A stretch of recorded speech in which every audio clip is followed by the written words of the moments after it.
This is a proof of concept of a resin filler. Basically, it's two, what do they call it, peristaltic motors that just have little wheels that kind of basically just push water through the tube. So the motors never come in contact with the with whatever they're pumping. Maybe see if I can get that to whatever. Okay. One motor pumps in and one motor pumps out. So the motor that pumps in is running at 4 volts. The motor that pumps out is running at 5 volts.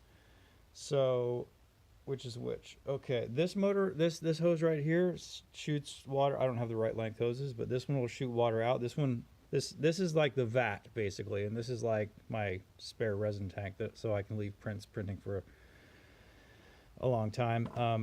So just think of this as the vat, and that as the resin tank that it's pulling resin from.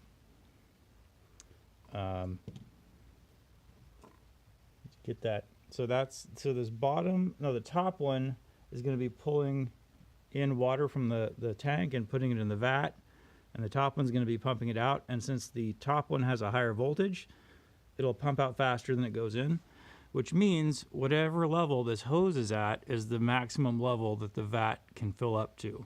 So this doesn't require any sensors to see if the vat is full. It's like the manual placement of this hose determines the fill level of the vat.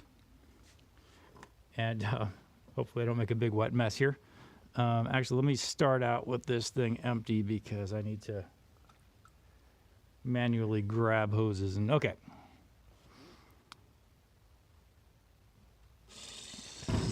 Yep, okay, that's great.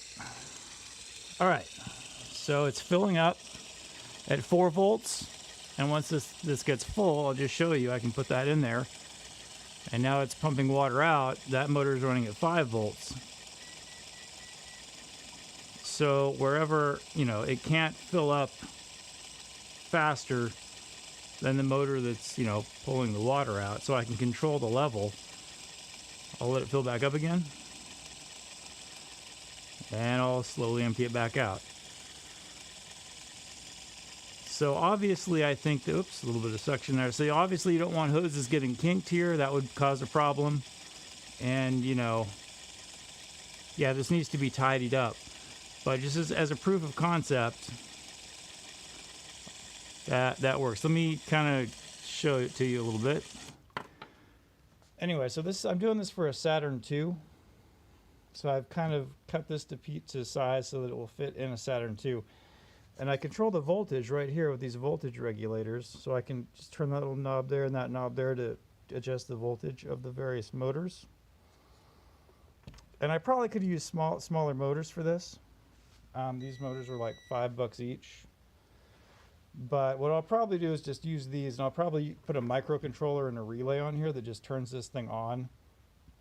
Like every 2 hours, have it run for 5 minutes or something.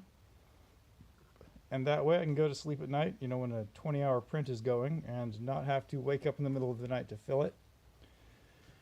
Also, if I do it right such that it doesn't add a whole lot of resin at a time, I shouldn't have to worry about like the resin getting too cold. Like, if you've ever woken up in the middle of the night or, poured a bunch of cold resin that's been sitting in the garage into your 3D print and had it screw up because the resin was too cold.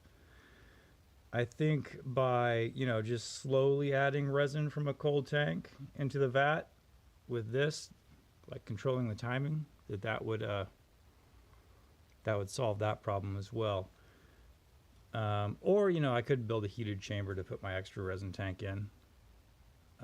What I might do as well is I might put a third motor up here so that I have a spare, like a redundant motor to help pump resin out of the vat in case that one dies. Because if this motor that takes resin out dies, well then I'm going to have a big mess, of course. So, yeah, pretty simple solution.